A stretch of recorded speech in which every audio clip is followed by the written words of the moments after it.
pagi, selamat siang, selamat sore, dan selamat malam. Kami dari kelompok 6 akan mempresentasikan tugas dari mata kuliah Perencanaan Pertanian Industrial dengan judul Agroindustri Edamame Kabupaten Jember. Berikut merupakan nama-nama anggota dari kelompok 6, yaitu yang pertama adalah Aldafa Hestu, NIM 1919, Ishak Priyoto, NIM 1927, Resa Barik 1955, dan Priscilla Enggit, NIM 1957. Dan berikut merupakan table of contents yang akan dibicarakan atau dipresentasikan oleh kelompok kami. Yang pertama, kami akan membahas mengenai sejarah perkembangan edamame di Jember. Yang kedua, kami akan membahas mengenai varietas edamame Jember. Yang ketiga, mengenai pertanian berkelanjutan edamame Jember. Yang keempat, potensi pasar agroindustri edamame Jember. Yang kelima, mengenai dampak dari agroindustri edamame Jember. Dan yang terakhir, yang keenam, kami akan mempresentasikan mengenai keterkaitan dengan teori perencanaan kota. Yang pertama adalah sejarah perkembangan edamame di Jember.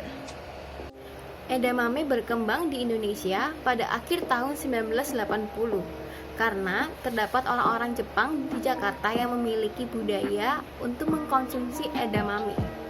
Lalu pada tahun 1988, edamame mulai dipasarkan ke daerah Jawa Barat hingga akhirnya dibudidayakan yang dipelopori oleh Mr. Sakuma dari Cipanas dan Saung Mirwan yang dipimpin oleh Theo Tatang Hadinata untuk membuka perusahaan agroindustri. Edamame mulai ditanam di Indonesia, yaitu di Gadok, Bogor, Jawa Barat pada tahun 1990 yang dipasarkan ke berbagai daerah dalam bentuk segar. Nah, lalu edamame mulai ditanam di Kabupaten Jember pada tahun 1992 dan mengalami pengembangan sehingga pada tahun 1995 mulai diekspor ke Jepang dalam bentuk segar beku. Pada tahun 1994, PT Mitra Tani 27 berdiri dan mengikuti pelatihan budidaya kedelai Jepang atau edamame. Setelahnya, perusahaan tersebut mulai berproduksi pada tahun 1995 dan melakukan kegiatan ekspor ke berbagai daerah yang ada di Indonesia hingga luar negeri, terutama Jepang pada tahun 1997. Pada tahun 1998, perusahaan memulai proses produksi dan ekspor edamame kupas untuk mengurangi produk yang terbuang. Lalu pada tahun 2006, PT Mitra Tani 27 menghentikan kegiatan impor benih dan mulai memproduksi multiplikasi benih edamame. Hal tersebut dilakukan agar modal dalam mengembangkan hasil edamame tidak terus bergantung pada benih impor. Yang kedua adalah varietas edamame Jember. Kabupaten Jember terdapat beberapa perusahaan yang bergerak di bidang produksi kedelai edamame segar. Kedelai edamame yang sekarang dibudidayakan oleh salah satu perusahaan tersebut, yang adalah varietas Ryoko. Nah, kedelai edamame varietas Ryoko ini masih dinilai mempunyai kekurangan, yakni masih terdapat polong isi satu sebanyak 4-5 buah per tanaman, dengan produksinya yang masih rendah apabila dibandingkan dengan varietas lainnya. Hal ini dapat menyebabkan menurunnya kualitas panen segar edamame karena polong isi satu akan masuk ke grade terbawah dalam proses sortasi. Nah, lalu pada awalnya PT Mitra Tani 27 Jember mendapatkan impor benih dari Cina. Namun pada akhir tahun 2008, PT Mitra Tani 27 mulai mengusahakan benih edamame sendiri. Hal ini didukung dengan dibentuknya divisi R&D atau Research and Development. Divisi ini mengembangkan benih edamame sehingga PT MT 27 tidak lagi tergantung pada impor benih dari Cina. Nah, pada divisi ini juga mengontrol masa atau fase adaptasi benih di tanah Indonesia yang khususnya ada di Kabupaten Jember. Dengan demikian, PT Mitra Tani 27 Jember mampu mengembangkan benih edamame yang lebih berkualitas dari negeri asalnya. Ya, lalu selanjutnya ada pertanian edamame Jember. Dalam pembudayaan edamame, penggunaan pupuk organik dan juga anorganik dapat meningkatkan produksi dari edamame secara cepat. Namun, petani edamame di Kabupaten Jember dalam rangka menanggulangi dampak buruk dari pupuk anorganik tersebut, mereka menambahkan pupuk organik casting. Pupuk organik casting tersebut terbuat dari ekskremen cacing dengan kulit edamame atau sisa-sisa tanaman lainnya. Casting ini juga memiliki berbagai manfaat, seperti memperbaiki sifat fisik tanah, mengefektifkan jumlah dan aktivitas mikroba tanah, serta dapat mengurangi biaya produksi dari edamame tersebut. Sehingga dapat dibilang bahwa pertanian edamame yang ada di Kabupaten Jember ini, tepatnya yang ada di Desa Mangli, Kecamatan Kaliwates, sudah menerapkan konsep pertanian berkelanjutan dengan penggunaan bahan dolomit, pupuk organik casting, pupuk urea, SP36, ZA, dan KCL. Potensi pasar dari agroindustri edamame Jember ini. Pada umumnya edamame di Jember ini hanya dipasarkan langsung dari hasil panen para petani edamame yang ada di Jember, yang kemudian diolah hanya menjadi camilan atau juga sebagai bahan sayuran di rumah tangga. Padahal produk edamame ini akan bisa mempunyai nilai jual yang sangat tinggi jika diolah menjadi sebuah produk yang menjanjikan. Dalam rangka peningkatan nilai jual edamame tersebut, PT Mitra Tani 27 yang terletak di Jember ini mencoba untuk mencari sebuah terobosan baru, yaitu dengan mengolah edamame menjadi edamame beku siap makan. Pasar utama dari produk edamame beku siap makan ini adalah Jepang dengan persentase hingga 80%, dan sisanya adalah negara Singapura, Malaysia, Amerika Serikat, Kanada, dan Belanda. Tetapi Indonesia sendiri belum mampu memenuhi semua permintaan pasar luar negeri tersebut, karena kendala utamanya adalah keterbatasan penyediaan benih dari edamame, yang sampai saat ini benih edamame ini masih diimpor, sehingga di Indonesia melakukan penangkaran benih, dan sampai saat ini masih diusahakan untuk mencari benih yang sesuai dengan benih aslinya, bukan turunannya. Lalu mulai tahun 2008 kemarin, pasar dari produk edamame beku siap makan ini sudah mulai merambah ke pasar lokal. Pasar lokal tujuannya adalah pertama ada di Kota Denpasar, Jember sendiri, Kota Surabaya, Bandung, dan juga Jakarta. Namun pemasaran produk edamame di pasar lokal ini masih perlu adanya ekspansi pasar ke daerah-daerah yang lain, karena pesaing utama produk edamame beku ini adalah kedelai lokal yang sudah tidak asing lagi tentunya bagi masyarakat di Indonesia. Lalu dengan adanya potensi pasar yang sebesar itu tentunya akan memberikan dampak yang cukup besar pula. Nah, yang pertama, dampak dari pertanian edamame ini, yang pertama ada pada dampak dengan kegiatan ekspor impor yang terbilang cukup tinggi ini, tentunya dapat meningkatkan devisa daerah dan negara, mensejahterakan hidup petani edamame, dan memperluas lapangan kerja bagi masyarakat. Lalu selanjutnya, untuk dampak sosialnya sendiri, tentunya dengan ramainya kegiatan pertanian edamame ini dapat meningkatkan bidang agroindustri, terutama pada pertanian edamame, dapat mensejahterakan hidup masyarakat, terutama para petani edamame yang ada di Jember, serta dapat memperluas lapangan kerja bagi masyarakat, terutama di Jember dan juga sekitarnya.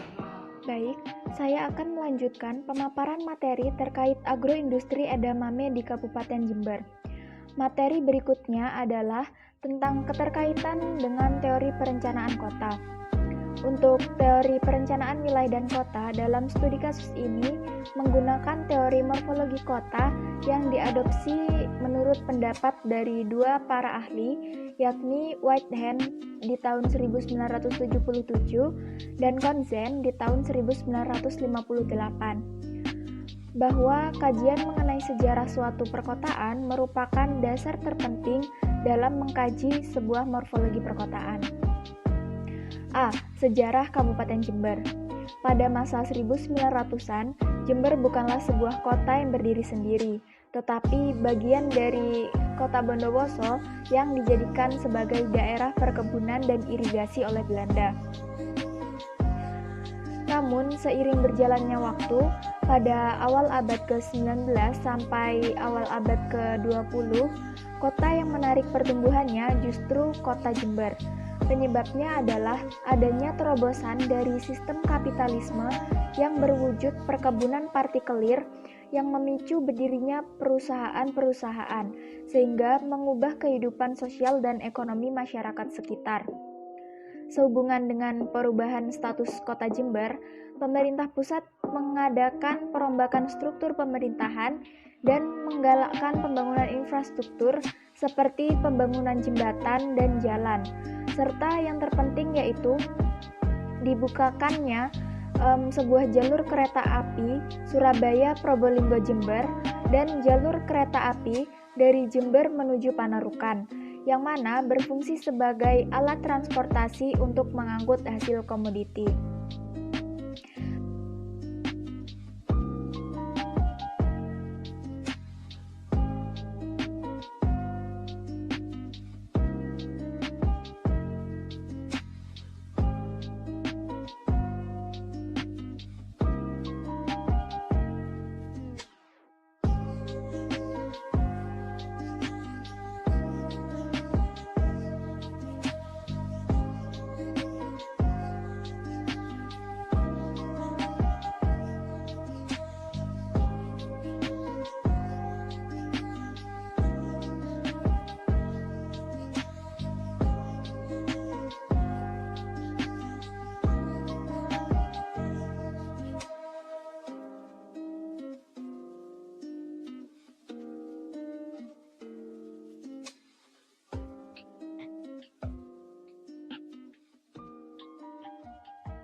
Kemudian yang selanjutnya yakni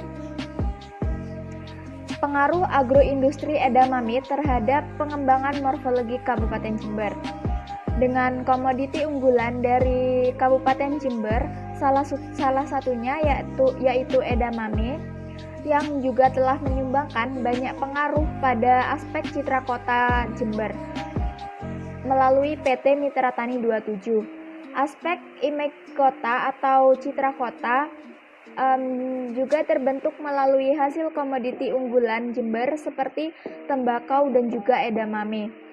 Tagline dari pemerintah Jember yang sangat terkenal yaitu edamame sangat identik dengan Jember, yang telah sah dipublikasikan pada web pemerintah Kabupaten Jember di tahun 2019 silam. Hal tersebut membuat Jember dapat dikenal hingga kancah internasional melalui komoditi unggulan berupa kedelai edamame yang telah menembus pasar internasional, yang juga banyak menyumbangkan penghasilan daerah melalui hasil pertanian maupun olahannya. Baik, untuk selanjutnya akan disampaikan oleh rekan saya. Dipersilahkan. Selanjutnya, untuk kesimpulan dan saran dari kami, kegiatan agroindustri edamame edamame di Kabupaten Jember yang dilakukan sekitar tahun 1992 hingga 1994. Dengan kemajuan agroindustri edamame di Kabupaten Jember ini memberikan keuntungan bagi masyarakat di Jember sendiri maupun bagi provinsi Jawa Timur, baik secara ekonomi maupun sosial. Sedangkan untuk sarannya sendiri dari kelompok kami memberikan saran yaitu menambah sarana dan prasarana untuk meningkatkan kegiatan pertanian, kemudian juga memberikan penyuluhan mengenai olahan edamame dan juga bagaimana cara mengolah olahan edamame untuk agar supaya tahan lama. Mengingat karena olahan edamame di Jember sendiri olahan edamame yang diekspor itu berupa olahan edamame mentah. Jadi mungkin sekian presentasi dari kelompok 6 dengan topik yaitu agroindustri edamame di Kabupaten Jember. Kurang lebihnya mohon maaf. Mungkin kalau ada salah kata mohon dimaafkan. Assalamualaikum warahmatullahi wabarakatuh.